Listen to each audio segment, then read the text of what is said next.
International Malaysian Educational Technology Convention 9 and 10th October 2021.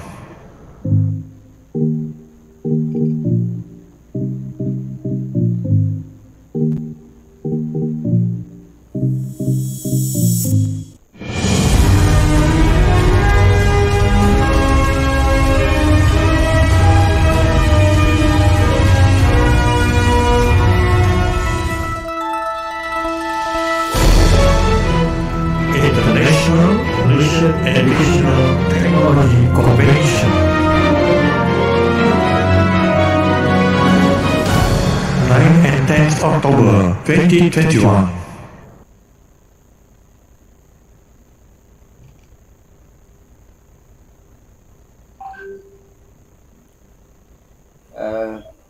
Alhamdulillah pada hari ini, pada hari yang sama, setiap minggu pada hari Jumaat jam 3 petang hingga 4.30 petang, DPN Perak melalui Sektor Sumber Teknologi Pendidikan bersiaran secara langsung akan membicarakan topik-topik berkaitan dengan teknologi pendidikan. Dan Alhamdulillah pada hari ini, tanggal 24 September 2021, pada hari yang barakah, pada hari Jumaat ini, sekali lagi kami akan berkongsi sesuatu yang agak kelainan daripada hari-hari yang biasa, iaitu kita akan membicarakan tentang IMEC 2021.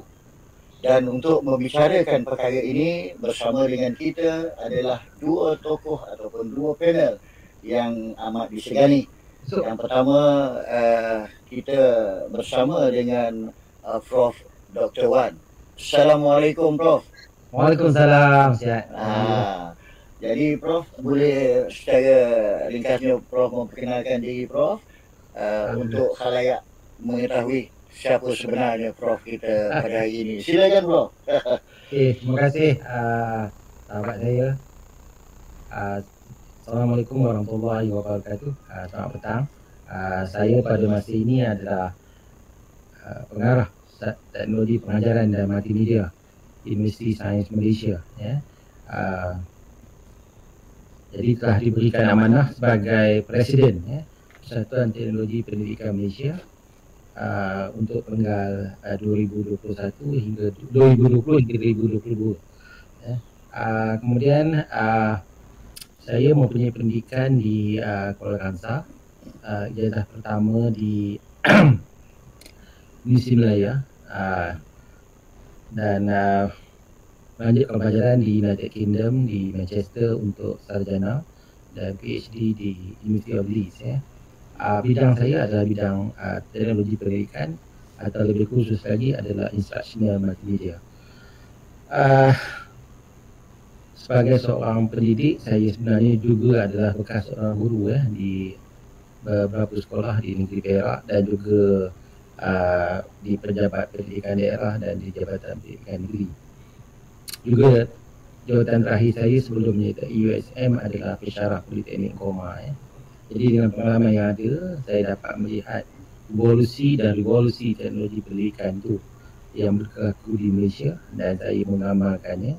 Dan saya juga mengajar dan berkongsi pengalaman dan kemahiran ilmu tentang teknologi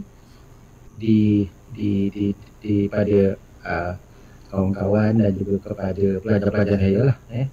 Itu saja, Tuan Pengerusi. Terima kasih. Terima kasih Prof. Itulah Profesor Dr. Wan Ahmad Wan Jaafar, bukan calang-calang orang ya. Pengalamannya banyak yang mungkin akan kita kongsikan sedikit sebanyak dalam kesempatan yang ada pada petang ini, insyaAllah. Dan Prof, pada petang ini kita turut sama menjemput seorang yang masih kacak, masih muda lagi, daripada Silakan Dr. Hafiz. Assalamualaikum Doktor. Waalaikumsalam warahmatullahi wabarakatuh. Apa khabar? Hai, Alhamdulillah. Sila Doktor, kalau tadi kita dengar Prof tadi sebut ringkas berbagi pengenalan diri Prof ni, kita buka pula kepada Dr. Hafiz. Siapa sebenar Dr. Hafiz ni? Okey. Banyak kita kongsikan kepada khalayak yang ada pada petang ini. InsyaAllah, silakan Doktor. InsyaAllah, terima kasih Tuan Haji Azman dan juga tim SSTP Perak kerana sudi menyebut saya lah menjadi sebahagian daripada panel dalam sesi petang ini. Dan saya sebenarnya adalah pensyarah kanan di Fakulti Pembangunan Manusia Universiti Pendidikan Sultan Idris di Tanjung Malim Perak, dan juga telah dilantik sebagai Setiausaha Persatuan Teknologi Pendidikan Malaysia. Saya sebenarnya ni anak kelahiran Selangor, lahir di Hospital Kuala Kubu, tak jauh daripada Tanjung Malim pun. Dan kampung saya di Serendah, Selangor. Memang tak jauh, tapi disebabkan pandemik ni dah lama saya tak balik. Dia border kan, bila border tu memang dah buka, memang tak balik lah. Dan ibu bapa saya memang pesara cikgu. Bapa saya guru besar dan mak saya pun sebelum dia retire tu hari, beliau adalah guru kanan lah, penolong kanan. Dan saya berkelulusan ijazah kedoktoran daripada University of Warwick daripada United Kingdom, dan ijazah sarjana teknologi instruksional daripada Universiti Malaya. Dan saya juga sekarang ini memegang sebagai pengarah Akademi Pendidikan Sekolah Makmal di UPSI lah. So Akademi Pendidikan Sekolah Makmal ini adalah satu PTJ ataupun pusat tanggungjawab di Universiti Pendidikan Sultan Idris, yang mana ia bertanggungjawab untuk kita mereka bentuk dan juga membina dan serta melaksanakan sebuah sekolah di dalam kampus. So itu visi Akademi Pendidikan Sekolah Makmal lah, insyaAllah. So itu saja, Tuan Haji. Ya. Kemana tumpahnya kuah kalau tak kena nasi juga, ya. Anak kepada seorang, kedua ibu bapanya adalah seorang pendidik, keduanya seorang pendidik. Masya-Allah. Alhamdulillah, syukur. Okey. Itulah tadi seberingkas tentang tetamu kita ataupun panel kita yang pertama, Prof. Dr. Wan dan juga Dr. Hafiz. Itu saja panggilan saya, memudahkan sesi kita sebelah petang ini, ya. Baik. Okey. Baik. Khalayak bertanya juga ni Prof, berkaitan dengan Meta ataupun PTPM. Jadi kita nak tahu secara ringkasnya apakah dia yang dikatakan Persatuan Teknologi Pendidikan.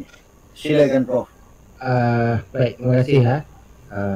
Sebenarnya persatuan ini dah lama, ya. Persatuan ini ditubuhkan pada tahun 1988 lagi. 1988 ya. Kalau kita ingat, kalau umur dia lebih kurang dah mungkin dah hampir 40 tahun gitu, ya. Iya. Ya, jadi dah lama lah.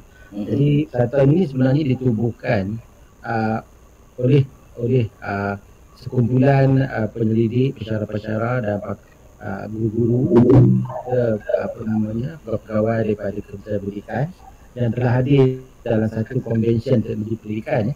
Pada masa itu kita tak panggil bahagian teknologi pendidikan lagi masa itu. Betul. Bahagian Perkhidmatan Sebaran Pendidikan. Betul. Ya, lama. Betul. Tahun 87 masa itu. Ya. Jadi mereka telah berbincang dan membuat kerja dan ditunjukkan kepada Yang Berhormat Menteri pada masa itu. Setujulah menubuhkan satu persatuan, ya. Yang pada masa itu mempunyai satu perlembagaan yang memfokuskan kepada 8 bantuan atau khidmat yang diperlukan oleh kementerian kepada persatuan ini, ya. Macam-macam lah. Yang pertama pokok lah tentu nak menggalakkan perkembangan teknologi pendidikan, ya. Kajian, kalau sebab dalam persatuan itu keahlian pengurusan, sama ada pengurusan persatuan itu dan ahlinya terdiri daripada kesemua kumpulan, ya. Kita ada kumpulan daripada pensyarah universiti, kita ada pelajar-pelajar yang universiti, kita ada guru-guru, pegawai daripada Jabatan Pendidikan, Pejabat Pendidikan Daerah, PKG, dan juga daripada of course daripada Kementerian Pendidikan. Ya. Dan jadi tiap insan ini mempunyai kelebihan masing-masing yang mempunyai minat dan orang kata jiwa kepada teknologi pendidikan itu. Jadi semua itu kita gabungkan dan memberikan input dan impact yang sangat baik kepada menyokong agenda-agenda Kementerian Pendidikan dan agenda negara, khususnya dalam penggunaan teknologi dalam pendidikan pada masa itu. Jadi ada macam-macam jenis ahli dalam masa itu. Ahli biasa, ahli institusi, ahli semua hidup, ahli bersekutu, ahli kehormat dan macam-macam. Hingga hari ini pun, jadi salah satu daripada bila semua objektif itu kita terjemahkan, dan cara yang paling baik mekanismenya adalah dengan setiap tahun kita anjurkan persidangan teknologi pendidikan Malaysia pada masa itu. Jadi kita dah anjurkan peringkat kebangsaan yang mula-mula peringkat kebangsaan dulu, lebih kurang dalam 13 kali kalau tak salah saya. Persidangan bermula 2007 tak 2007 tu dah antarabangsa lah. Okey. Ini yang sebelum di peringkat peringkat kebangsaan dulu. Peringkat kebangsaan dulu kita buat macam-macam tempat lah. Jadi antara yang menariknya adalah pada masa itu adalah masa persidangan teknologi pendidikan yang pertama. Pada masa itu pengarah bahagian sebaran pendidikan ini adalah ahli persatuan, ahli tempatsu persatuan. Jadi persatuan telah membuat satu kertas kerja di mana dalam kertas kerja tersebut telah diterima oleh peringkat Kementerian Pendidikan, masa itu Kementerian Pelajaran, dan menukar bahagian ini kepada bahagian teknologi pendidikan pertama. Yang kedua adalah selepas penubuhan teknologi pendidikan itu, bahagian teknologi ini tugas utama dia adalah untuk mendapatkan dana untuk menubuhkan PKG di seluruh negara. Itu antara jasa-jasa besar persatuan ini. Dengan Kementerian Pendidikan. Jadi bila evolusi berlaku dan revolusi pendidikan itu berubah dan semua orang mendapat teknologi ini, di mana setiap universiti dan di IPD yang termaktab perguruan dan sebagainya telah meletakkan teknologi mata pelajaran atau kursus teknologi pendidikan adalah kursus kelas. Hanya apa bidang kali dia masuk sekalipun, pendidikan bahasa Tamil ke atau pendidikan bahasa Melayu sekalipun, dia mesti lulus teknologi pendidikan. Betul. Betul. Memang betul tu. Kemudian bukan itu saja. Amalan teknologi pendidikan ini jadi satu perkara yang penting dalam kenaikan pangkat guru pada masa itu. Dan universiti nampak perkara ini dan universiti menubuhkan beberapa program diploma dan sijil kepada pegawai Kementerian Pendidikan, termasuklah jemaah nazir, bahagian perkembangan kurikulum, masa itu dipanggil pusat perkembangan kurikulum, PPK dulu kalau masih ingat. Mereka ni semua telah diajar dan dilatih melalui program-program khas yang dianjurkan oleh universiti dan juga di mata-mata perguruan. Dan akhirnya apabila persatuan kita ini ditubuhkan dan kita tengok negara lain bertubuh persatuan teknologi pendidikan yang sama, maka akan adalah yang dipanggil sebagai association. Association di antara beberapa negara. Association yang besarnya of course di Amerika Syarikat, AECT dan di dunia ni adalah di peringkat Asia ni di Turki, bermula di India, di Filipina dan sebagainya. Dan kita menyertai association tersebut, kita affiliate dalam bahasa Inggeris dipanggil. Dan maka itu kawan-kawan kita di dunia lain ini kata, why don't you kita buat satu international conference supaya kita dapat berkumpul. Dan di bahasa itu kita boleh tunjukkan apa kelebihan negara masing-masing, perkembangan problem. Maka pada tahun 2007, seperti mana yang saudara pengurusi sebut tadi, lahirlah IMET, international, perkataan international itu. Tapi yang menarik persatuan ini, kita tak pernah miss walaupun setahun untuk menganjurkan persidangan ini. Jadi tahun ini yang tahun yang ke-15. Yang akan berlangsung di SCTP di Ipoh. InsyaAllah. Kita insyaAllah kita doakan. Okey. Terima kasih, Bro. Itu tadi sedikit sebanyak berkaitan dengan sejarah penubuhan PTPN yang berkaitan dengan Meta itu sendiri, bagaimana penubuhannya, sejarah penubuhannya, perkongsiannya di peringkat globalnya, dan rintitan daripada itu apa yang akan berlaku di negeri Perak, iaitu persidangan konvensyen antarabangsa ataupun IMAC 2021 yang bertemakan Digitalizing Education Ecosystem for Digital Inclusivity. Dengan itu saya rasa Dr. Hafiz dah lama menunggu tu, tak sabar nak bercakap tu.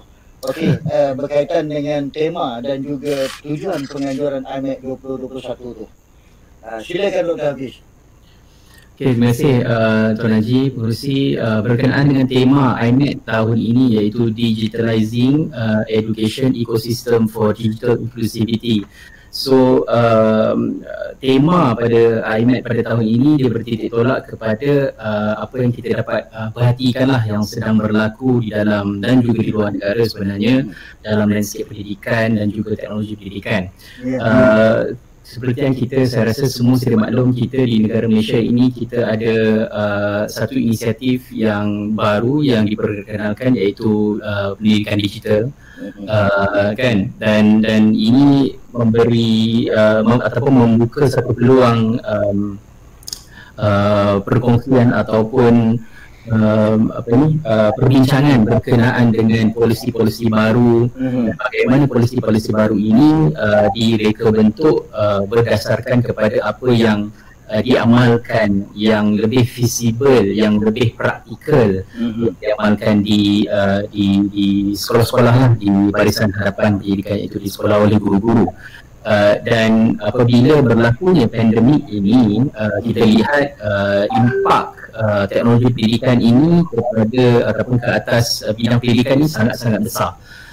Dan kalau sebelum ini rata-rata guru-guru hanya menggunakan teknologi dalam pendidikan, mungkin hanya menggunakan projektor secara tidak imersif, maksud saya. So bila berlakunya pandemik ini, berlaku perubahan yang drastik daripada cara mengajar guru-guru itu, daripada face to face, kan, daripada bersemuka kepada dalam talian, yang proses itu tidaklah semudah yang dijangkakan. Dan di sini yang kita dapat lihat bahawa ada keperluan untuk kita berdiskusi, kita berbincang berkenaan dengan digital inclusivity. Sebab bila kita bercakap tentang digital dan juga devices dan sebagainya, banyak perkara yang boleh dititikberatkan ataupun berlaku ataupun perlu diketengahkan. Antaranya adalah jurang digital yang berlaku, yang saya rasa bukan sahaja unik di Malaysia tapi juga berlaku di seluruh dunia, yang mana ada tempat-tempat yang kurang mendapat capaian, contohnya internet, ataupun dari segi socio-economic background yang tidak terlalu tinggi, yang memberi impak kepada akses ataupun kesediaan ibu bapa dan juga pelajar untuk menyediakan peralatan yang diperlukan untuk para pelajar ataupun murid-murid mengikuti pembelajaran dalam talian ini. So di sinilah bertitik tolaknya kenapa kita meletakkan tema itu Digitalizing Education Ecosystem for Digital Inclusivity, yang mana kita mahu melihat apakah keperluan, apakah situasi dan apakah cara untuk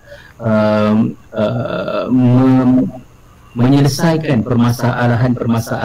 permasalahan yang bersifat logistik, bersifat konseptual, bersifat psikologi yang didepani ataupun yang dihadapi oleh para pelajar dan juga murid-murid pada era pandemik ini. Dan juga kita ada juga menyelitkan iaitu way forward di dalam webinar antarabangsa nanti, yang mana kita melihat pula apa yang akan jadi. Kita melihat juga apa yang akan jadi selepas endemik ini berubah menjadi endemik, dan bagaimana kita dapat bernavigasi dalam era endemik ini dalam ruang lingkup pendidikan lah, dan bagaimana apa peranan edutech tu ataupun teknologi pendidikan itu dalam masa era tersebut. So itu antara yang saya baca dalam artikel-artikel di layar ataupun di sosial media yang menyatakan bahawa Malaysia tahun 2020, kajian tahun 2020 yang menyatakan Malaysia antara 8 buah negara yang mana penggunaan internetnya tinggi, amat tinggi, antara 8 negara di dunia. Jadi sementara yang apa doktor nyatakan tadi tentang tema kita, pengajuran kita, jadi tentang status negara kita dalam kajian antarabangsa melihatkan penggunaan internet di Malaysia ini memang tinggi walaupun ada jurang antara sesebuah tempat dengan tempat yang lain. Jadi bagaimana dengan pengajuan IMEC 2021 yang akan kita laksanakan bila tu? Okey. Untuk makluman Tuan Pengerusi dan juga para hadirin semua, IMEC tahun ini ia sedikit berlainan daripada apa yang kita telah offer daripada IMEC yang sebelum ini. Ianya IMEC tahun ini adalah julung kalinya convention yang kita jalankan di dalam talian sepenuhnya. Jikalau tahun lepas IMEC 2020 kita jalankan convention secara berformat hybrid, yang mana ada kombinasi di antara peserta online dan juga peserta yang bersemuka. Tapi untuk tahun ini kita ingin mencuba satu model convention yang agak baru, yang bagi kami di PTPM Meta adalah approach ataupun kaedah yang barulah yang kita cuba ketengahkan tahun ini. So tujuan untuk IMEC tahun ini adalah untuk kita memberi platform lah kepada pengamal teknologi pendidikan untuk berkongsi amalan ke kajian ke idea-idea baru berkenaan dengan teknologi pendidikan ataupun antara antara bidang teknologi dan juga pendidikan di tengah-tengah itulah apa sahaja inovasi teknologi dan sebagainya. So untuk IMEC 2020 Tuan Haji, kita telah latakan dan kita akan jalankan pada 9 dan 10 Oktober 2021. 9 dan 10 Oktober. Ya, dan 9 dan 10 Oktober 2021, dan ianya telah secara atas talian. Ya, secara atas talian sepenuhnya. Yang ini adalah julung kalinya lah Tuan Haji. Secara online. Kalau tahun lepas di Negeri Sembilan penganjuran IMEC 2020 secara hybrid, separuh bersemuka dan separuh lagi di atas talian. Dan pada tahun ini penganjuran IMEC 2021 sepenuhnya atas talian. Jadi untuk kita lihat, kita tinjau sedikit. Kalau tadi Prof ada menyatakan tentang IMEC yang bermula 2007 bagi perkongsian secara kolektifnya inovasi-inovasi dalam dunia teknologi pendidikan. Jadi sebenarnya kalau saya boleh bertanya kepada Prof, apa signifikannya teknologi pendidikan dengan penganjuran IMEC ini? Silakan Prof.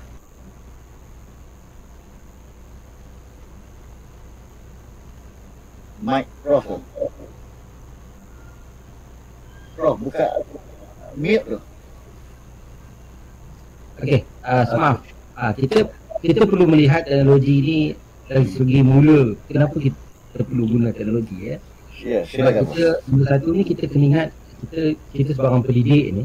Tak kira sama kita sebagai seorang guru ataupun seorang penjaga ataupun parent waris di rumah sekalipun, sebagai mak ayah di rumah. Kita melihat teknologi ini, pertamanya bagaimana teknologi boleh menyelesaikan satu masalah pengajaran. Contohnya anak kita bertanya kat kita, macam mana nak tengok elektrik? Harus elektrik. Contohnya begitu ya. Jadi teknologi boleh membantu dalam menunjukkan arus elektrik tersebut dengan kita buat tunjukkan animasi dan sebagainya. Keduanya, kita nak melihat teknologi tadi adalah untuk kita memudahkan penyampaian dan penerimaan antara guru dan pelajar. Ya, kalau dulu ada kelas profesional tak apalah, kalau sekolah. Sekarang ni kalau dengan musim akademik ni bagaimana perkara itu berlaku. Jadi situ teknologi memainkan peranan. Jadi teknologi ini sekarang ni dilihat sebagai dalam bahasa Inggeris kata almost to be a necessity punya perkara. dah jadi satu perkara penting lah. Macam kita lah, kalau satu hari tak tengok handphone, macam mana kita rasa? Hilang handphone macam hilang anak. Ya, semua punya hasil lebih sekarang Dia boleh tangkap mood, hari tu tak boleh buat apa-apa sebab handphone. Dulu, 10 tahun dulu, kalau tak ada komputer, kita tak boleh buat kerja. Ada salah saya yang datang ke pejabat hari tu, dia pergi minum kopi, lari-lari pasal sebab apa? Komputer rosak. Bila komputer rosak, dia tak boleh buat. Jadi teknologi itu sebenarnya adalah dalam menyelesaikan satu masalah dia. Jadi kalau kita melihat kepada teknologi dengan cara kehidupan kita sekarang, dia sudah hampir masuk dalam keperluan keperluan. Jadi apabila kita ada dalam keadaan begitu yang dimaksudkan inklusif oleh Dr. Hafiz tadi, kita ada berbagai jenis rakyat ataupun manusia ataupun penduduk di Malaysia ini yang mempunyai berbagai tempat corak geografi dan sebagainya, ya, dan mempunyai beberapa pengalaman dan permasalahan yang berbeza. Jadi kesemua perbezaan ini sebenarnya kita nak bawa ke dalam persidangan ini, dan kita nak tunjukkan, you punya masalah ini ada cara tak? Ada orang itu. Apa yang you kata tadi, you punya kelebihan tadi, dia cerita pula apa yang dia suka. Mungkin ada yang dalam persidangan tadi nampak, benda ini boleh aku guna kat tempat aku lah. Dia inilah. Jadi persidangan ni sebenarnya adalah mengumpul semua practitioner kita panggil, orang yang mengamalkan teknologi untuk menyelesaikan masalah yang saya sebutkan tadi, dan berjumpa dengan ahli-ahli lain dan berkongsi. Jadi sama-sama berkongsi. Ya, sama-sama berkongsi. Dan inilah sebab kenapa kita perlu. Tak begitu saja, tak begitu di Malaysia juga. Kita juga mengambil bagaimana permasalahan di negara lain, dan kita share di tempat kita. Mungkin ada persamaan, ataupun mungkin kita boleh simpan sekejap masalah orang lain itu. Bila kena dekat kita nanti, kita dah ada cara macam mana nak selesaikan. Sebab kita kena ingat, ya, macam mana Dr. Hafiz sebutkan tadi, ya, bila kita bercakap teknologi, evolusi itu berlaku sangat hebat, sangat hebat, dan boleh dikatakan tak sesuai sebut perkataan evolusi, dia jadi macam revolusi. Ya.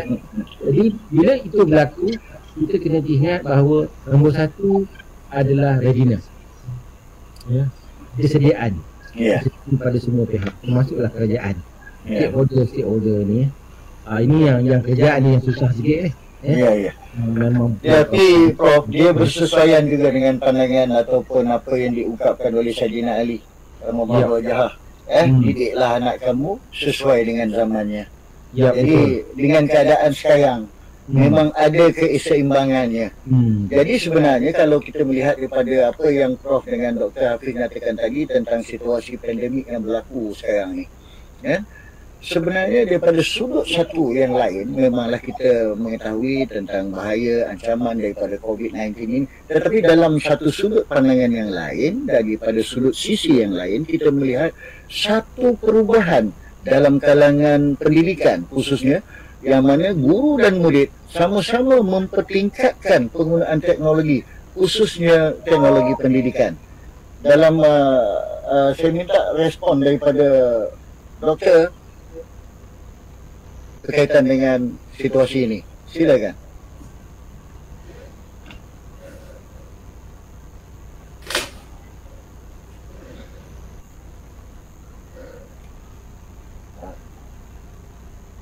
Okey.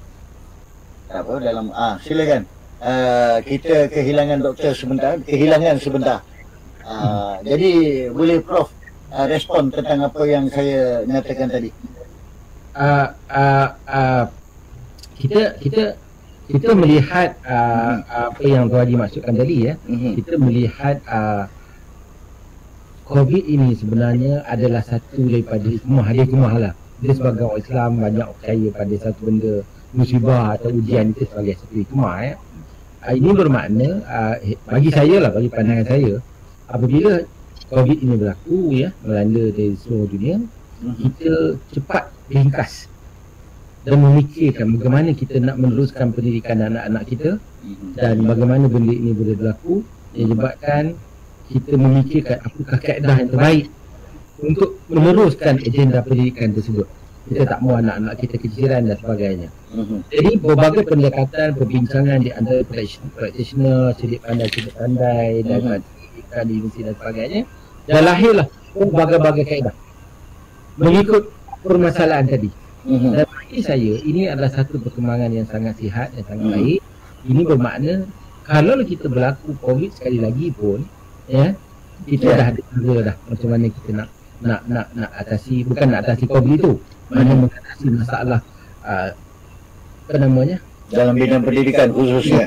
Supaya agenda pendidikan itu penerusan kepada nurturing dan training kepada pelajar-pelajar, teaching tetap berlaku.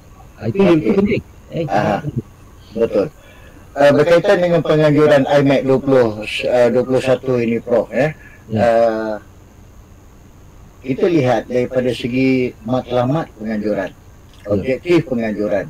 Kalau boleh, sementara kita pun tak tahu, Dr. Hafiz sudah ada di talian ke? Ada. Sudah ada, ya? Okey. Kalau boleh respon daripada Dr. Hafiz, berkaitan dengan objektif kita bagi penganjuran IMEC 2021. Silakan, Doktor. Okey, terima kasih Tuan Haji. Berkaitan dengan IMEC 2021 ni, kita ada meletakkan beberapa objektif lah, yang mana saya rasa objektif penganjuran IMEC 2021 ini sangat-sangat apa kata tu sejajar dengan apa yang sedang berlaku di Malaysia khususnya lah. Yang pertamanya kita letakkan yang utamanya sebagai platform perkongsian pintar pengalaman dan juga kemahiran pendekatan teknologi pengajaran yang berkesan. Yang ini kita melihat kepada perlunya ada satu tempat, ada satu platform, ada satu peluang di mana kita dapat mengumpulkan para pengamal teknologi pendidikan ini, sama ada guru, pensyarah, pensyarah kolej dan sebagainya lah, untuk berkongsi pengalaman, berkongsi idea dan sebagainya berkenaan dengan teknologi pengajaran yang berkesan. Yang kedua, kita objektif IMEC 2021 ini adalah untuk membincangkan hala tuju pendidikan digital negara. Yang ini kita hasilkan selepas daripada penganjuran IMEC 2021 ini bersabit dengan objektif yang ketiga lah, iaitu mencapai satu solusi pendidikan digital negara yang kita boleh angkat dan kita boleh utarakan kepada pihak-pihak yang berkenaan ataupun yang berwajib lah, yang mana ianya diharapkan dapat memberikan gambaran yang jelas berkenaan dengan isu-isu yang sedang berlaku di sekolah dan juga di pelbagai peringkat pendidikan, insyaAllah. So itu adalah antara objektif-objektif IMEC untuk tahun ini lah, ya. Ya, terima kasih, Doktor. Jadi berbalik pada apa yang Doktor nyatakan tadi tentang objektif-objektif yang berkaitan dengan IMEC 2021 ini. So bagaimana sekarang, Prof, keberhasilan kepada pelaksanaan IMEC ni dengan objektif tiganya? Boleh diukur ke semua tu nanti? Silakan, Prof. Ya. Kita biasanya kita setiap convocation ataupun setiap convention yang dibuat, ya, kita akan ada pelapor. Pelapor itu akan merekodkan semua perkara-perkara penting, dan akhirnya kita akan membuat beberapa resolusi. Resolusi itu kita akan hantar kepada menteri, menteri dan mungkin KPPM dan sebagainya, KSU dan sebagainya. Dan dari itu mereka akan melihat resolusi kita itu dengan keupayaan negara, keupayaan dan perancangan strategik negara dalam bidang pendidikan lah, kepada bidang pendidikan macam pendidikan digital. Jadilah daripada situ berlakulah apa yang dipanggil sebagai realign di antara apa yang berlaku sebenar melalui e-conference tadi dengan apakah yang dirancang, apa yang dirancang. Jadi kedua-duanya tadi akan diukur, dilihat balik. Dekat situlah yang kita nampak keberhasilan tadi, di mana apakah yang kita resolusikan tadi telah diangkat oleh pihak kementerian ataupun bagaimana dan sebagainya. Kadang-kadang berlaku perbincangan pihak kementerian akan minta pandangan yang lebih mendalam tentang apa yang dimaksudkan dengan resolusi itu tadi. itulah keberhasilan.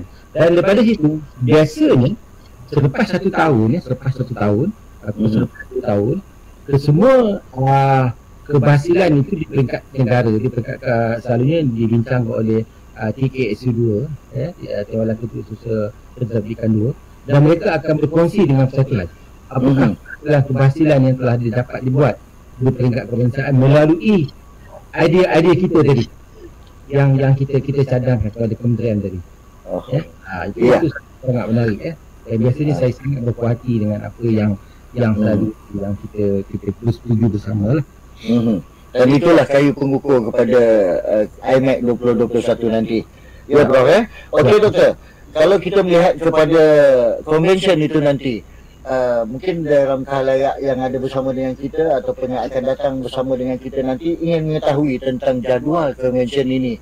Bila dia dilaksanakan, bagaimana nak kalau seandainya khalayak nanti ingin menjadi peserta, siapa, kategori mana yang boleh menjadi peserta bagi convention 2021, dan convention ini adalah convention antarabangsa.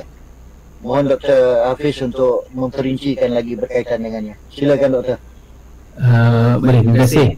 So berkenaan dengan convention IMEC 2001 ini, kita telah rancang untuk ianya dijalankan pada 9 dan 10 Oktober ini, selama 2 hari lah. Dan hari pertama kedua hari kita telah aturkan jadual yang agak padat dan juga sangat-sangat saya rasa bermanfaat kepada semua peserta, dan kami sebenarnya di PTPM Meta tak sabar untuk berkongsi dengan para peserta. So saya rasa kalau tuan-tuan puan penonton-penonton sesi petang ini rasa berminat untuk menyertai IMEC pada tahun ini, silalah pergi ke imec2021.ptpm-meta.com untuk ataupun Google sahaja IMEC 2021, insyaAllah dia keluarlah pautan kepada laman web dan boleh sign up sebagai peserta. Dari segi jadual pemerintahan tersebut untuk hari yang pertama, Tuan Haji, kita ada awalnya kita letakkan majlis perasmian yang insyaAllah akan dirasmikan oleh Yang Amat Berhormat Menteri Besar Perak sendiri. Okay. Dan selepas itu akan diikuti dengan ada pelbagai siri sesi yang kalau boleh saya highlight, kita ada untuk hari pertama 2 sesi ucap pertama. Satu daripada ada salah satu daripadanya adalah keynote ataupun ucap pertama antarabangsa yang kita datangkan khas daripada Jepun. Lepas tu kita ada juga slot di mana kita ada pembentangan para pemenang daripada satu pertandingan inovasi teknologi pendidikan yang kita sebagai persatuan kita telah jayakan. Kita telah jayakan yang ini, pertandingan itu yang dinamakan sebagai Teknovasi 2021. So pertandingan Teknovasi 2021 ini kita jalankan dengan kerjasama di STP, dan kita pun sudah ada, kita dah announce pemenang-pemenang bagi pertandingan Teknovasi tersebut. Dan pada hari yang pertama itu pemenang-pemenang ini akan membentangkan inovasi mereka, award-winning innovation tu. Dan selepas itu diikuti dengan webinar antarabangsa yang mana kita ada panel-panel daripada pelbagai negara untuk berkongsi berkenaan dengan isu way forward lah, yang mana yang saya sebelum ini saya sebut tadi tu, iaitu selepas pandemik. Maksudnya endemik, sewaktu endemik ini apakah role ataupun peranan yang edutech ini ataupun teknologi pendidikan ini boleh yang kata tu membantu dari segi pengoperasian pendidikan dan juga pembentangan kertas kerja lah, sesi pembentangan kertas kerja. Untuk hari kedua pula kita ada sesi best practices yang mana kita akan menampilkan pembentangan yang mereka daripada mereka yang berada di frontliners, barisan hadapan pendidikan, berkongsi berkenaan dengan amalan-amalan terbaik yang relevan dengan keadaan semasa. Kita juga pada hari pertama itu kita akan ada satu lagi last keynote daripada CEO Institut Darul Ridwan, kita import khas daripada Perak. sesi pembentangan kertas kerja yang kedua. So itu antara sikit sebanyak intisari convention itu tahun ini insyaAllah. InsyaAllah. Untuk makluman para pendengar yang bersama dengan kita pada petang ini, untuk tujuan pendaftaran, kita bagi laluan kepada pendaftaran kehadiran pada petang ini. Okey, kepada yang berada di atas talian di luar sana, anda boleh melakukan pendaftaran kepada kehadiran pada program bual bicara kita pada hari ini, tanggal 24 September, yang berkisar kepada Convention Teknologi Pendidikan Antarabangsa, iaitu IMEC 2021 yang bakal diadakan di sebenarnya tuan rumahnya adalah Perak tuan rumahnya adalah GPN Perak bersama dengan pihak Meta sendiri ataupun Persatuan Teknologi Pendidikan Malaysia.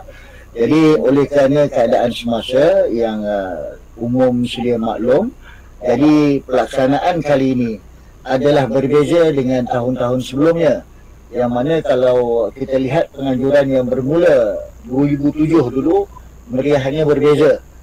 Kalau tak silap saya, penganjurannya di Kuantan Pahang, di Kuantan Pahang, dan saya juga berkesempatan membentangkan kertas kerja di sana pada 2007 dulu. Jadi pada tahun ini dia dilaksanakan secara atas talian sepenuhnya. Jadi semua pihak khalayak yang berada di luar sana boleh bersama-sama menyertai konvensyen antarabangsa yang dianjurkan secara atas talian. Jadi itu yang kita wawarkan sebentar tadi. Jadi berbalik kepada apa yang dibicarakan oleh Dr. Hafiz dan berbalik ke apa yang dikatakan oleh Prof Wan, penganjuran di peringkat antarabangsa yang bermula daripada 2007 di Kuantan kalau tak silap saya. Jadi banyak perkongsian pendidikan, khususnya yang berfokus kepada teknologi pendidikan luar dan dalam negara. Jadi mungkin daripada pengalaman Prof sendiri, daripada penganjurannya di peringkat kebangsaan, antarabangsa, apa pengertian dia, kebaikan-kebaikan ataupun apa benefit yang kita boleh ambil daripada menghadiri persidangan ini? Silakan Prof. Okey, sebenarnya benda ini sangat bermanfaat ya. Walaupun saya seorang profesor di universiti dalam teknologi pendidikan ya. Saya menanti-nantikan setiap kali persidangan IMEC ni. Kerana saya belajar banyak Saya yang berada di universiti akan melihat apa yang berlaku sebenarnya di sekolah. Apakah saya dapat merasai jiwa-jiwa orang-orang yang mengamalkan teknologi ini dengan baik, dengan berkesan. Ya, of course, saya di universiti dengan teori pendidikan ni insya-Allah lah memang itulah hidup kami. Sekolah-sekolah yang luar bandar, yang remote, yang pendalaman, bagaimana mereka menyelesaikan masalah dengan apa dia perkembangan di luar negara, apa yang luar negara buat. Dan saya juga ingin mengetahui apakah perancangan kementerian, khususnya melalui bahagian teknologi pendidikan, apakah perancangan mereka terhadap 2-3 tahun akan datang. Jadi semua persoalan-persoalan dalam kepala itu akan terungkap pada masa persidangan tersebut. Ini sangat memberi manfaat. Begitu juga dengan orang-orang yang contohnya guru-guru sekolah, pejabat-pejabat IPG, pakar-pakar jabatan, akan melihat bahawa teknologi diorang ni sebenarnya ada cara untuk menilai keberkesanannya. Sebab ada seorang profesor atau pensyarah daripada universiti telah menunjukkan keadaan bagaimana untuk menilai sama ada amalan teknologi kita tadi berkesan atau tidak. Dekat situ kita selalu melengkapi Kalau kita tak hadir ke persidangan ini, kita tak tahu apa yang berlaku setahun yang lepas dan apa nak berlaku lagi setahun akan datang. Kita tak tahu. Jadi sebagai seorang guru, sebagai seorang pendidik, termasuklah di sekolah atau di universiti ataupun di IPG atau di mana, saya rasa kita perlu mengetahui apa yang kita perlu looking forward. Kita juga perlu looking inward. in order to set the looking forward. Itu penting. Itu sangat penting bagi saya, dan saya secara peribadi saya tak pernah miss IMAT sejak ditubuhkan dari peringkat kebangsaan dulu, dulu sehingga kepada IMAT saya tak pernah miss. Alhamdulillah, sebab saya belajar banyak. Dan ini memanfaatkan diri saya, memanfaatkan pelajar saya dan memanfaatkan ahli keluarga saya. Ya, betul. Selain daripada perkongsian di peringkat antarabangsa oleh para peserta nanti, komentan-komentan kertas kerja dalam dan luar, bagi penganjuran IMAT 2021 ini yang bakal menjelang tiba tidak lama lagi. Tak lama lagi bro. Tak lama, hampir sangat. Jadi kita mohon kepada para pendengar yang ada bersama dengan kita untuk bersama-sama menyertai IMAT ini, dan bagi penganjuran kali ini kita akan berkongsi juga bagaimana guru-guru yang Prof nyatakan tadi, yang orang yang berhadapan dengan fenomena ini secara langsung dengan murid-murid di sekolah. Jadi Negeri Perak nanti akan berkongsikan 4 orang tokoh guru yang mahir dalam bidang teknologi pendidikan yang boleh saya kongsikan pada hari ini. Antaranya adalah Cikgu Azmin, iaitu salah seorang guru yang mengajar di sekolah orang asli. Jadi kita boleh melihat kaedah-kaedah bagaimanakah PDPC dilaksanakan di sekolah orang asli. Jadi kita melihat sejauh mana keberkesanannya dan bagaimanakah teknologi pendidikan yang dipakai di sekolah orang asli. Dan kita juga akan berkongsikan juga pengalaman seorang guru yang telah pun menjadi ikon di peringkat kebangsaan, iaitu Cikgu Romizal, yang juga adalah anak watan Negeri Perak yang kita ketengahkan sewaktu IMAT 2021 nanti.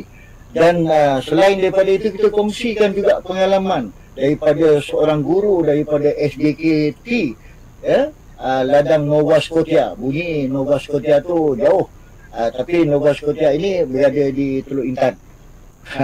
Okey, Ladang Nova Scotia, yang mana Cikgu Tanis ini beliau telah pun membuktikan kejayaannya di platform antarabangsa. Banyak pencapaian di antarabangsa, dan mereka ni akan berkongsi dalam platform IMAT itu nanti. Dan tidak kurang juga dengan keupayaan juara digital kita, iaitu Cikgu Goh Kok Meng, yang bersama. Jadi keempat-empat ini akan bersama-sama dalam IMAT 2021 nanti dalam skop perbincangan Best Teaching Practices, yang mana perkongsian mereka ini memang menjurus kepada teknologi pendidikan sepenuhnya. Jadi insyaAllah barisan yang kita ketengahkan itu nanti dapat berkongsi kepada khalayak yang akan menjadi peserta pada IMAT 2021 nanti. Dan berbalik kepada apa yang kita bincangkan pada petang ini, kepada para penonton ataupun khalayak yang ada di atas talian pada hari ini, pada waktu yang ini, kita disajikan dengan 3 keynote speaker. 3 keynote speaker kita yang terdiri daripada speaker pertamanya daripada Kementerian Pendidikan sendiri, kemudian yang kedua daripada Chiba University of Tokyo, dan juga yang ketiganya daripada Profesor Dr. Maisarah Ahmad, iaitu CEO Institut Darul Rizwan, yang akan berkongsi tentang teknologi dalam aspek pendidikan, khususnya dalam sudut pandangan yang tersendiri.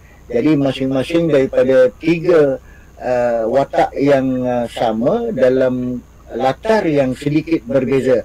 Jadi oleh kerana latarnya sedikit berbeza itu, sudah tentulah teknologi ataupun perkongsian itu nanti sedikit sebanyak dipelbagaikan. Jadi berbalik kepada perkongsian idea itu, saya juga melihat kepada jadual yang dinyatakan oleh doktor tadi, yang berkaitan dengan webinar antarabangsa.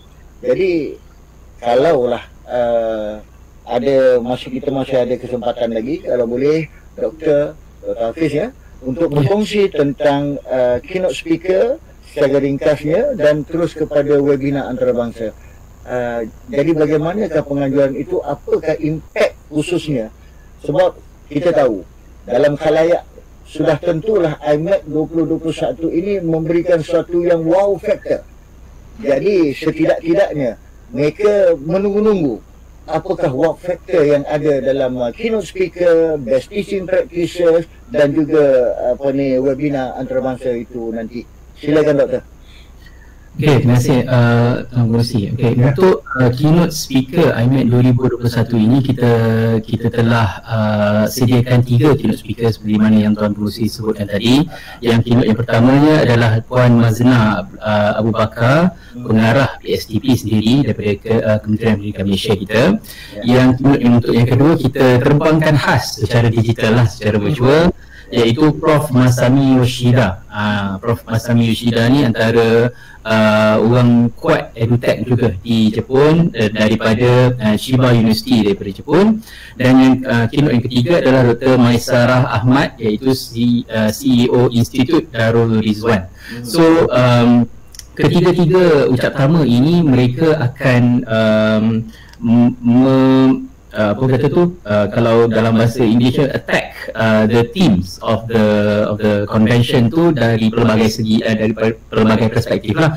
Kalau yang saya boleh nyatakan ataupun simpulkan sedikit, kalau saya ambil daripada apa yang saya faham berkenaan dengan apa yang mungkin Prof Masami Yoshida akan cuba ketengah ataupun berkongsi dengan kita adalah dari segi bagaimana data analytics. Yang ini yang saya rasa sangat-sangat apa orang kata tu, saya teruja untuk mendengar apa sebenarnya yang Prof Masami Yoshida cuba ketengahkan, yang mana dia melihat kepada bagaimana untuk mengadaptasikan data learning analytics ni ataupun analitik pembelajaran semasa pendidikan dalam talian ni. Yang ini saya rasa sangat-sangat relevan untuk kita tahu dan juga lihat bagaimana pihak Jepun pendidikan di Jepun pakai konsep ataupun leverage pakai data daripada analisis pembelajaran ini untuk melihat kepada bagaimana secara efektifnya pendidikan dalam talian itu berlaku. Yang ini saya rasa saya sendirilah sangat teruja untuk melihat kepada apa sebenarnya yang Prof Masami Yoshida cuba untuk kongsikan dengan kita lah. Dan kalau kita pergi kepada webinar antarabangsa pada Tuan Haji, webinar antarabangsa ini adalah kita juga team up dengan BSTP. So sesi webinar antarabangsa ini adalah kelolaan BSTP dan panelnya kita featureskan panelnya daripada Malaysia, of course, juga Brunei dan juga Korea. Yang ini kita import khas daripada dua negara yang antarabangsa ini.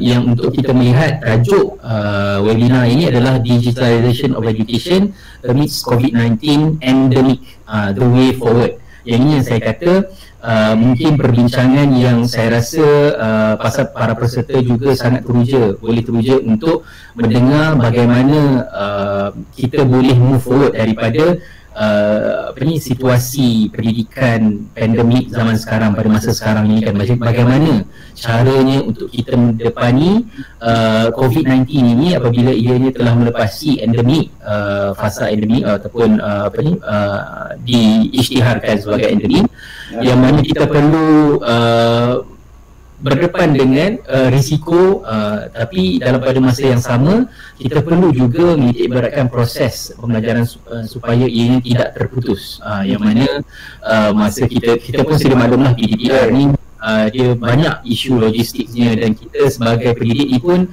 saya rasa rata-rata guru-guru dan juga pensyarah di seluruh Malaysia sangat-sangat terkesan dan juga ingin melihat bagaimana apakah possibilities dan juga opportunities, peluang untuk kita address situasi yang kita hadapi pada zaman sekarang ini. So itu antara intipati keynote speakers dan juga webinar lah. Saya tak boleh nak sembang macam secara lebih detail. Kalau tidak, tak perlulah kita buat kat sini aja. Okay. Jadi apa yang tadi dinyatakan oleh Doktor dan juga Prof dia saling lengkap melengkapi. Kalau kita lihat apa yang disuarakan, kalau kita bacakan di dada-dada akhbar yang mana teraju negara suatu masa lalu telah pun bercakap tentang dasar pendidikan digital. Kemudian proses pendigitalan ini memang sememangnya telah berlaku dan mengalami tempoh masa yang panjang dan berubah mengikut masa dan zamannya. Dan kalau dulu memang kita melihat teknologi ini berkisar kepada OSP, ya. Jadi sekarang ini dah lain, dah berbeza sesuai dengan zaman dan keperluannya. Jadi untuk itu, kalau kita melihat daripada aspek yang ada yang telah pun dinyatakan, penganjuran IMEC 2021 ini bukan saja satu perkongsian secara dalam indoor saja, tetapi juga berkongsian secara antarabangsa, yang mana seperti yang dinyatakan oleh Dr. Hafiz tadi, doktor daripada Chiba University, profesor daripada Chiba University yang berkongsikan tentang idea-idea mungkin, tentang perkongsian mungkin berkaitan dengan teknologi pendidikan di negara lain, dan mungkin kita boleh ambil sedikit sebanyak contoh untuk disuai padankan dengan negara kita. Jadi untuk itu pembentangan yang akan diadakan pada IMEC 2021, kalau boleh Prof ingin menambah maklumat berkaitan dengan pembentangan khususnya dalam IMEC 2021. Silakan Prof. Ya, sebenarnya Persatuan juga ingin mendapatkan banyak maklumat daripada peserta nanti, untuk kita jadikan satu satu laporan yang lengkap ataupun resolusi, ya. Jadi kehadiran tuan-tuan dan puan-puan ke persidangan ini sangat penting, sangat penting untuk persatuan dan bekerjasama dengan bukan saja persatuan, dan ramai juga pegawai-pegawai daripada Bahagian Teknologi Pendidikan dan SDP juga berada bersama. Dan kita perlu sama-sama berbincang bagaimana, dan daripada itu kita come up dengan satu resolusi yang menarik, yang boleh kita guna pakaikan disesuai padankan dengan di tingkat negara, sebab kita kena faham apa concern atau halangan tingkat negara itu, kewangan dan sebagainya. Itu semua akan diceritakan nanti oleh Kementerian Pengarah BSTP sendiri akan hadir Puan Mazna nanti. Kita kena ajar apa hala tuju dia.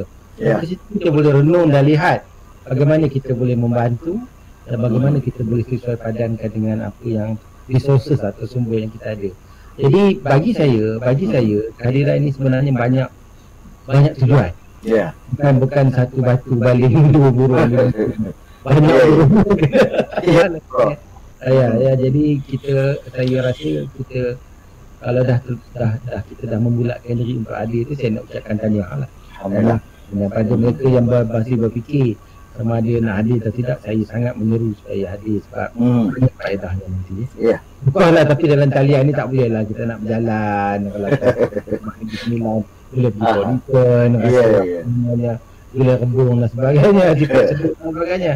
Dalam talian ni tak ada lah, tapi dari segi ilmu tu Alhamdulillah, InsyaAllah. Okey. Terima kasih. Okey Prof. Untuk seterusnya kita buka laluan kepada penaja kita. Kita pada petang ini berbincang di atas talian restream yang ditaja oleh pihak yang akan kita kongsikan iklan daripada penaja. Silakan.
Okey, itu dia. Sebenarnya kami bersyaran ataupun kita bersyaran di atas talian SIM yang ditaja oleh pihak bank ya. Alhamdulillah itu kerjasama antara smart partnership antara JPM dan juga pihak syarikat swasta. Okey, berbalik kepada IMEC 2021 yang bakal dilaksanakan tak jauh lagi, tak lama lagi daripada sekarang. Jadi perkongsian yang kita bawa pada petang ini adalah perkongsian yang bersama, perkongsian yang menjurus kepada aplikasi ataupun implementation teknologi pendidikan. Jadi bagaimanakah teknologi pendidikan itu dapat kita laksanakan bagi menjayakan kelangsungan dalam dunia pendidikan, khususnya secara atas talian. Jadi berkaitan dengan event yang akan kita bersama-sama melihat kepada kejayaan penganjuran IMEC yang lepas dan IMEC yang pada hari ini yang akan dilangsungkan secara atas talian. Jadi bila kelangsungannya nanti akan berlaku secara atas talian, ada khalayak yang bertanya bagaimana proses pendaftarannya, bagaimana nak menjadi peserta. Jadi how stability dia punya talian, dan itulah soalan-soalan yang menjurus kepada bila mana kita melaksanakan sesuatu itu secara online ataupun secara atas talian. Mungkin Dr. Hafiz ataupun Prof akan memberi respon kaitan dengannya. Silakan. Mungkin saya boleh start dulu dan mungkin Prof nanti add ikut insyaAllah. So untuk menyertai IMEC tahun ini, kita disebabkan kita telah berubah daripada model kalau sebelum ini secara bersemuka dan selepas itu kita hybrid dan sekarang ini kita fully online dalam talian. So maksudnya pendaftaran peserta dia menjadi lebih mudah lah. So kalau pada tuan-tuan puan yang teringin ataupun berhasrat untuk menjadi peserta kepada IMEC tahun ini, tuan-tuan puan bolehlah layari www.imec2021.com imec2021.ptpm-meta.com. Okay. Yang mana di dalam website itu ada disertakan pautan untuk tuan-tuan puan isi dan juga mendaftar sebagai peserta. Dan untuk tahun ini kita sangat-sangat berharap kita dapat banyak penyertaan daripada dalam kalangan tuan-tuan puan, cikgu-cikgu, pensyarah dan juga any pengamal teknologi pendidikan. Kerana kalau pada convention yang sebelum ini, peserta yuran yang kita letakkan adalah dalam lingkungan 200 ke hingga 300 bagi peserta. Dan apabila kita berhasrat untuk memindahkan IMEC 2021 ini ke dalam talian, berformat dalam talian, kita lihat bahawa ada keperluan untuk kita ataupun ada peluang untuk kita offer yuran penyertaan dengan lebih rendah lagi untuk menggalakkan lebih ramai lagi peserta-peserta penyertaan daripada tuan-tuan puan semua. So daripada harga asal yuran daripada 200-300 itu kita telah rendahkan terus kepada RM80 untuk memberi ruang kepada tuan-tuan puan untuk menyertai IMEC 2021 ini yang julung kalinya diadakan dalam format dalam talian. So pada mana mereka yang masih lagi berkira-kira agak-agak nak masuk ataupun tak menyertai ataupun tidak, saya syorkan tuan-tuan puan, joinlah kami, sertailah kami untuk IMEC tahun ini. Okay. Ya. Prof, silakan. Saya dipahamkan bahawa kehadiran tuan-tuan dan perempuan ke IMEC ini akan dikira sebagai satu merit untuk saya tak tahu apa istilah yang tepat, latihan dalam perkhidmatan contoh SPLKPM. Ya, SPLKPM dan dekat itu mungkin apa yang saya faham daripada DSUP, boleh juga kalau guru-guru ini berbincang dengan pengetua ataupun ketua-ketua jabatan untuk mendapat bayaran balik dan sebagainya, tapi itu saya tak pastilah. Sebab murah je pun, RM80 ya. Ya. RM80 ya, tak ada mahal sangat ya. Jadi bagi saya RM80 untuk 2 hari dengan penuh ilmu ni sangat berbaloi lah ya. Teman-teman kata. Tak semudah itulah kita nak dapat ilmu di peringkat dunia antarabangsa dan kawan-kawan kita buat dan amalan-amalan terbaik segi teori dan sebagainya. Ya. Dengan hanya 2 hari ni memang banyak-banyak lah. Jadi harapkan penyertaan semualah. Jadi bagaimana persidangan kali ini? Kalau sebelum ini pembentangan ataupun keynote speaker dan sidang selari session diadakan apabila kita laksanakan sesuatu persidangan itu secara bersemuka. Jadi dalam IMAC 2021 ini nanti diadakan sepenuhnya. Jadi ada sebarang perubahan ataupun apa yang akan dilaksanakan, mungkin Doktor boleh tambah? Untuk pelaksanaan IMAC 2021 ini kita menggunakan satu platform atau pelantar yang very spesifik untuk menjalan ataupun mentadbir satu-satu conference ataupun convention lah yang platform itu dinamakan sebagai EMIT. Dan saya rasa mungkin ada juga dalam kalangan tuan-tuan perempuan pernah mengikuti ataupun pernah ada pengalaman menyertai satu program di dalam platform EMIT ni. Bagi mana yang mereka yang tidak familiar ataupun belum pernah lagi ataupun belum pernah berdepan ataupun mengalami platform EMIT ni, saya boleh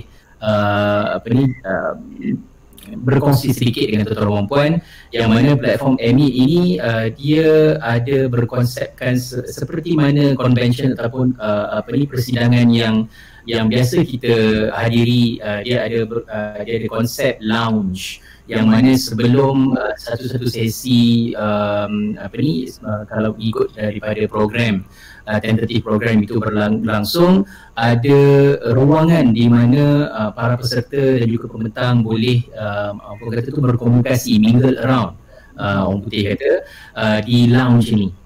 So dia ada konsep di mana ianya lebih interaktif. Konsep convention ini lebih interaktif yang dijalankan di format dalam talian, dan bagi kita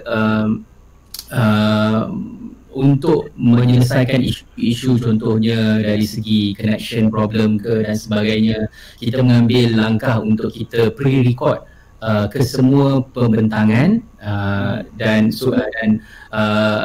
kita tayangkan pembentangan tersebut mengikut kepada jadual yang kita telah latakan lah. Dan para pembentang juga akan hadir turut serta dalam masa sesi viewing pembentangan mereka tersebut, supaya mereka ada peluang untuk bersoal jawab dengan para peserta jika ada apa-apa soal jawab ataupun isu ataupun perkongsian daripada para peserta. So saya kalau para peserta nanti untuk sesi bersoal jawab itu nanti mereka boleh bertanya dan insyaAllah akan menerima respon daripada pertanyaan mereka itu. Betul, kita dalam setiap sesi pembentangan tu ada pembentang, walaupun kita kita tayangkan pembentangan itu dalam format yang telah pre-recorded video, tapi pembentang itu sendiri ada bersama pada ketika itu untuk menjawab segala permasalahan ataupun Q&A lah. Sementara bila mana doktor menyatakan EMIT itu tadi, di paparan EMIT itu nanti ada atau tidak ruangan-ruangan untuk sesi chat-chatnya, bertanya, bersoal jawab, penerangan semula, atau bagaimana? Boleh sama ada Prof ataupun Doktor untuk memperjelaskan paparan EMIT itu sendiri untuk dikongsi bersama dengan khalayak agar mereka lebih jelas tentang bakal mereka ini adalah bakal menjadi peserta kepada IMAC 2021 nanti, lebih memudahkan sewaktu convention itu dilaksanakan nanti. Silakan. Ya, untuk dari segi interface EMIT itu saya rasa sangat-sangat user friendly, yang mana apabila berlakunya satu-satu sesi pembentangan itu, di samping ada video ataupun the video feed yang dipaparkan di hadapan halayak peserta, ada juga ruangan chat di mana para peserta dapat meninggalkan komen ke ataupun pertanyaan ke, dan setiap sesi itu ada moderatornya sendiri, yang mana beliau akan moderate sesi tersebut, dan juga kita boleh jikalau talian pembentang stable pada waktu itu, kita pun boleh juga melakukan sesi soal jawab secara live jikalau perlu, ataupun mengikut pada keadaan lah. Mengikut daripada keadaan. So ini adalah beberapa plan contingency yang kita telah dan juga sedang lihat lah, bagaimana untuk mengoptimumkan pengalaman para peserta IMAT untuk tahun ini, supaya kita mahu kualiti yang peserta bagi IMAT dahulu dapat sikit sebanyak tidak terganggu dengan IMAT yang berformat dalam talian sepenuhnya tahun ini. So itu kita punya misi dan visi lah bagi pengoperasian IMAT 2021 tahun ini. Ya. Okey. Kalau kita lihat tadi apa yang dijelaskan oleh Dr. Hafiz sebentar tadi, itu senario yang akan berlaku lah bagi penganjuran IMAT 2021 ini. Jadi untuk kelancaran IMAT 2021, input yang kita boleh kongsi ataupun khalayak sekarang ingin mengetahui bagaimanakah mereka ingin mendapatkan maklumat lanjut khususnya tentang IMAT 2021, dan juga apa yang dikatakan keahlian kepada Meta ataupun PTPN itu sendiri. Mungkin Prof dapat berkongsi tentang perkara ini.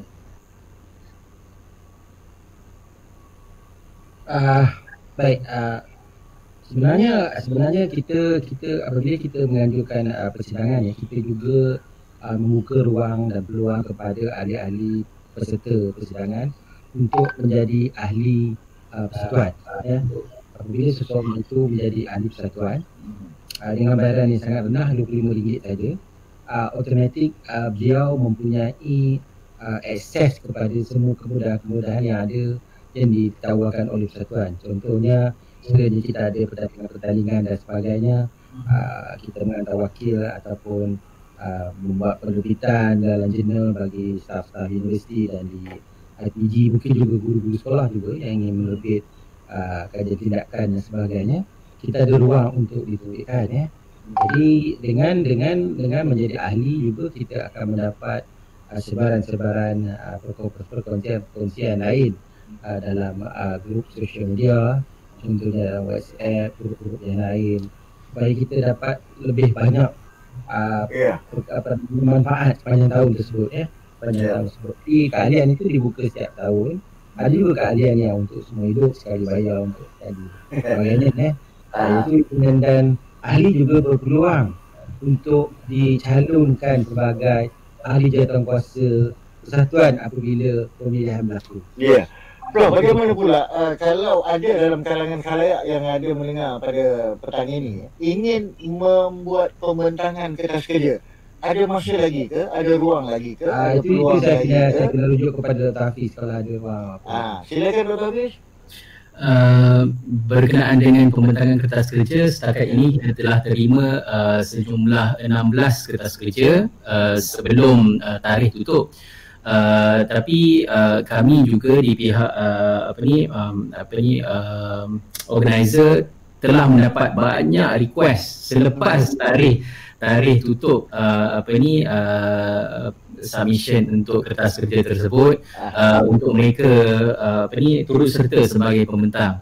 So yang ini saya rasa mungkin kita boleh buka sampai hujung minggu ini, sebab saya rasa ahli jawatankuasa kami yang bertanggungjawab untuk menilai kertas kerja akan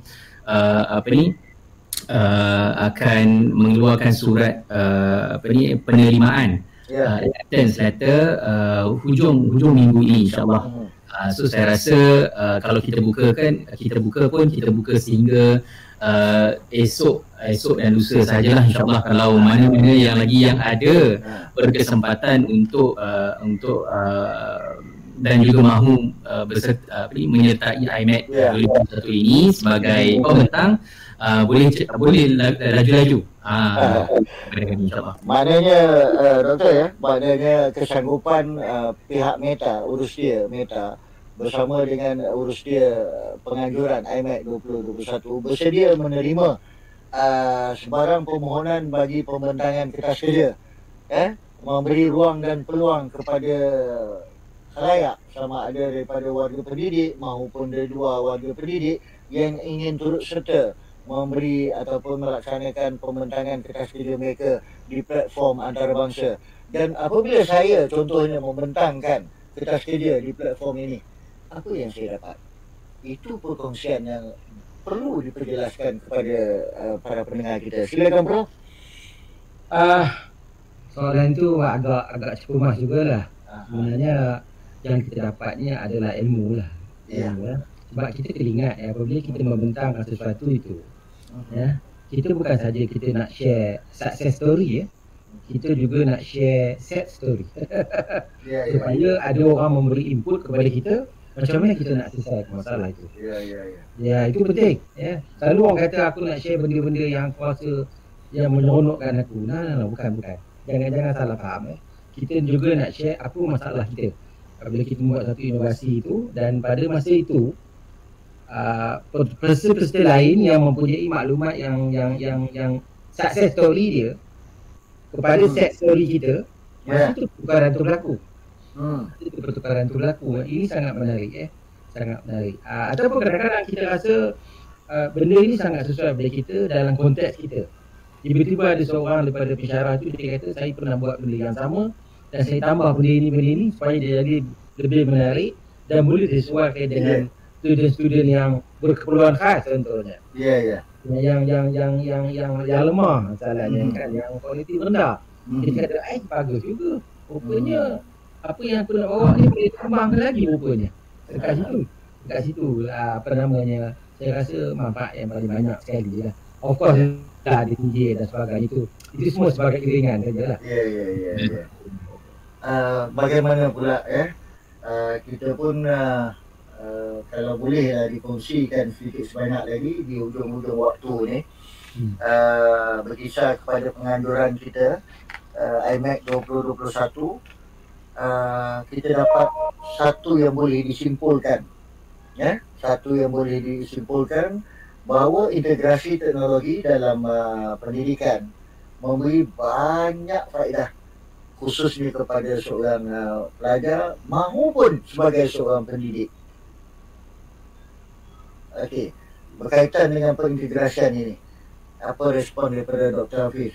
Orang yang banyak melaksanakan pelbagai aktiviti, saya dipahamkan kalau di UPSI itu memang banyak sangat sumbangan-sumbangan. Silakan Dr. Hafiz. Terima kasih Tuan Najib Melusi. Berkenaan dengan pengintegrasian teknologi ni, kalau saya dapat simpulkanlah sebanyak berkenaan pandangan saya berkenaan dengan pengintegrasian teknologi. Sebenarnya perintegrasian teknologi ni dah berlaku lama dah. Sebelum era pandemik pun kita memang kalau dulu ada Frog BLE, dan selepas daripada Frog BLE tak disambung, kita ada cikgu-cikgu diberi option ataupun pilihan sama ada menggunakan Microsoft Teams ataupun Google Classroom dan sebagainya. Kita ada pelantar D5 kalau DPM. Betul, pelantar D5. Dan selepas semasa berlakunya pandemik COVID-19 ini, saya rasa ianya mempercepatkan proses adoption ataupun adaptasi teknologi tersebut dalam pengajaran belajaran. Dan cumanya yang saya rasa perlu dititik beratkan adalah cara kita garap dan juga kemaskan pengintegrasian teknologi tersebut. Sebab kalau kita rujuk kepada model ASMR daripada Dr. Ruben Puan Datura, beliau telah mengeluarkan satu model SAMR kan, iaitu model integrasi teknologi, yang mana daripada situ kita dapat nampak tahap pengintegrasian. So daripada sini kita boleh nilai sebenarnya tahap pengintegrasian teknologi kita ni di tahap yang mana, di substitution ke, augmentation ke, modification ataupun redefinition.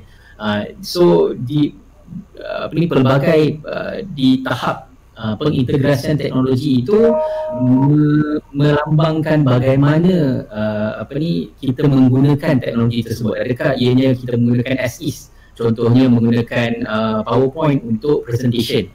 Tapi kalau kita lebih mendalami teknologi tersebut dan juga kita garapkan dengan pedagogi yang lebih kreatif, mungkin kita dapat menggunakan teknologi itu, kita leverage menggunakan fungsi-fungsi yang tertentu dalam teknologi tersebut untuk kita serve a better purpose ataupun a better reka bentuk teknologi dan instructional. Contoh daripada tadi tu, daripada kita gunakan PowerPoint sebagai just presentation saja, kita boleh gunakan PowerPoint untuk buat courseware.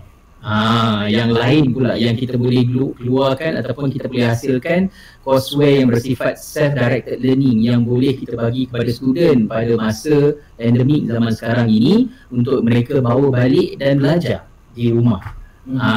So itu adalah akan melambangkan tahap pengintegrasian teknologi. Kita pengintegrasian ni it doesn't just orang kata tu di tahap kita gunakan, tapi macam mana cara kita menggunakan tu, itu pun penting juga. So bagi saya itulah yang saya rasa mungkin tuan-tuan dan puan, cikgu-cikgu, pendidik-pendidik di luar sana dapat berdiskusi, dan juga IMED ini memberi peluang kepada kita untuk melihat perkara-perkara tersebut. So kita melihat bagaimana orang luar negara mengintegrasikan teknologi dalam pembelajaran, dalam pendidikan. Kita boleh melihat bagaimana existing bukan saja di luar negara. Kita tak nak kata di luar negara saja yang bagus. Sebenarnya ada banyak guru-guru di dalam negara ini. Macam contoh Tuan Pengerusi kata tadi Cikgu Goh Kok Ming kan. Saya pun rapat juga dengan Cikgu Goh. Beliau sangat-sangat aktif dalam Kahoot, dalam penggunaan Minecraft. So bagaimana penggunaan teknologi seperti yang disebutkan itu boleh digarapkan lagi dalam pendidikan. Itu yang penting. So bagaimana apa yang dinyatakan oleh Doktor tadi sebenarnya merangkumi segala apa yang kita bincangkan, dan sebagai mengakhiri kita hampir kepada penghujung waktu, saya minta Prof untuk membuat satu kesimpulan berkaitan dengan IMED 2021 ni, dengan masa yang kita ada ni. Apakah yang dapat Prof kongsikan kepada khalayak khususnya berkaitan dengan apa yang kita telah bincangkan? Sila Prof. Okey. Sebagai peserta kita kena melihat bahawa setiap teknologi itu mempunyai kelebihan dan kekurangan dan perlu disesuaipadankan dengan keadaan kita. Itu penting. Itu kita kena faham itu sangat penting. Jadi, dan kita juga mempunyai ilmu-ilmu dan kemahiran tersendiri. Jadi dengan menghadirkan diri kepada persidangan ini, sebenarnya kita dapat melihat kembali, looking inward, looking ke belakang sedikit apa yang kita buat, untuk looking forward, untuk ke depan, bersama dengan disesuaipadankan dengan pelajar kita atau anak-anak kita. Dan daripada situ kita boleh tahukah di manakah kita sebenarnya, tahap kompetensi kita dan keberkesanan apa yang kita nak buat itu. Itu semua akan dikongsikan pada masa persidangan itu nanti. Itu sangat penting. Jadi saya melihat seorang peserta itu perlu melihat perkara ini apabila ingin hadir, membutuhkan niat atau waktu untuk hadir ke persidangan ini. Terima kasih. Ya, Prof. Kepada para hadirin yang ada pada petang ini yang bersama dengan kita di atas talian secara online, anda boleh ada paparan tadi untuk kehadiran. Nanti sebelum saya mengakhiri ini, kita akan kongsikan sekali lagi tentang kehadiran. Bagai kesimpulannya, Ya, Prof tadi telah pun menyatakan kesimpulan daripada perbincangan kita, dan kita melihat sekarang ini daripada sudut pandangan Dr. Hafiz, kalau dapat memberi satu kesimpulan perbincangan kita lebih kurang 1.5 jam, silakan Doktor.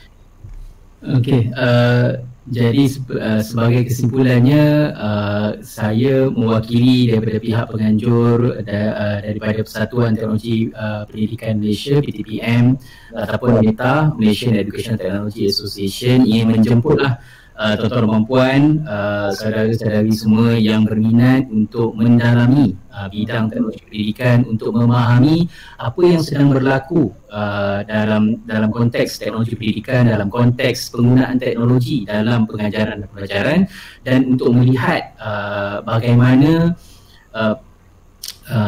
pendidik-pendidik di luar sana, di luar Malaysia, daripada Brunei, daripada Korea, daripada Jepun, bagaimana mereka mengguna pakai ataupun leverage teknologi pendidikan ini dalam pendidikan di negara mereka.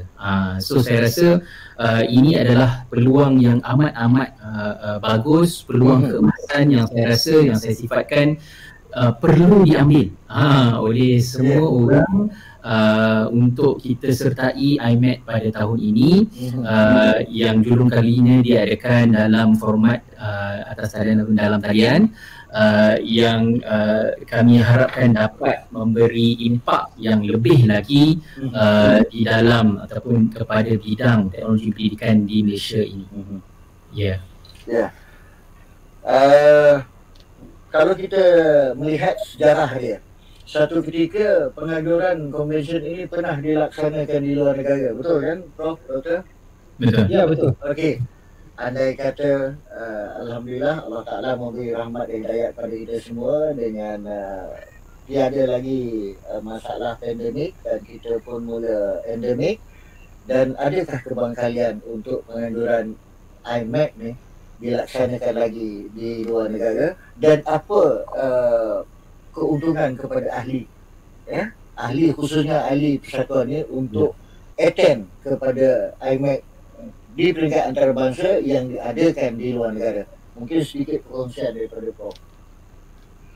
Sebenarnya semasa kita mengadakan persidangan di IMAT tahun lepas di Negeri Sembilan, saya sebenarnya apabila Tuan Haji meminang saya untuk mengadakan di Ipoh, sebenarnya dalam pandangan saya adalah untuk mengadakan di Thailand. Di Thailand, anjuran bersama SSTP Perak, MITA dan Persatuan Teknologi Pendidikan Thailand. Mereka juga menjemput kita untuk buat di Thailand. Sebenarnya, jadi perancangan dah cantik lah.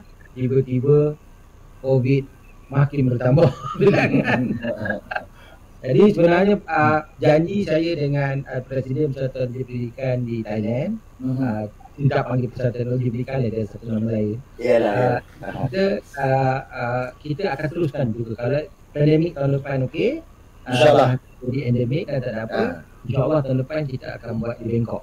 Okey, baik. Sama dengan Persatuan Pendidikan Thailand.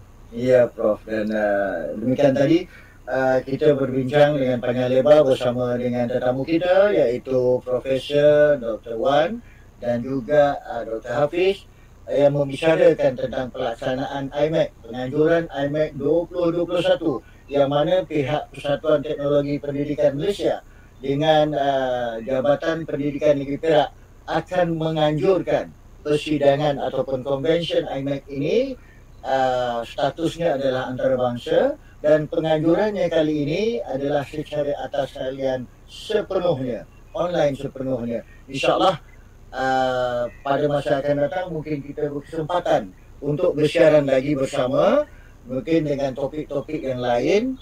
Dan alhamdulillah saya dan juga sahabat-sahabat di Jabatan Pendidikan di Perak mengucapkan jutaan terima kasih kepada Profesor Dr. Wan dan Dr. Hafiz, Prof. Wan daripada USM Pulau Pinang dan Dr. Hafiz daripada UPSI Tanjung Malim, yang kita datangkan secara maya pada petang ini bersama-sama dengan kita di atas platform Jabatan Pendidikan Negeri Perak.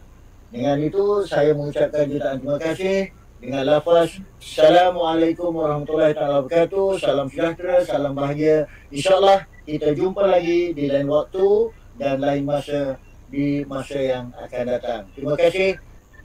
Sekian dahulu daripada kami di sini. Terima kasih Prof dan Dr.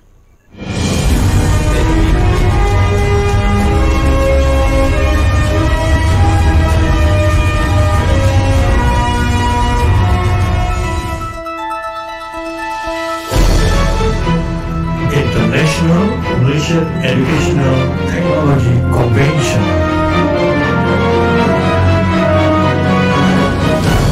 9 and 10th October 2021.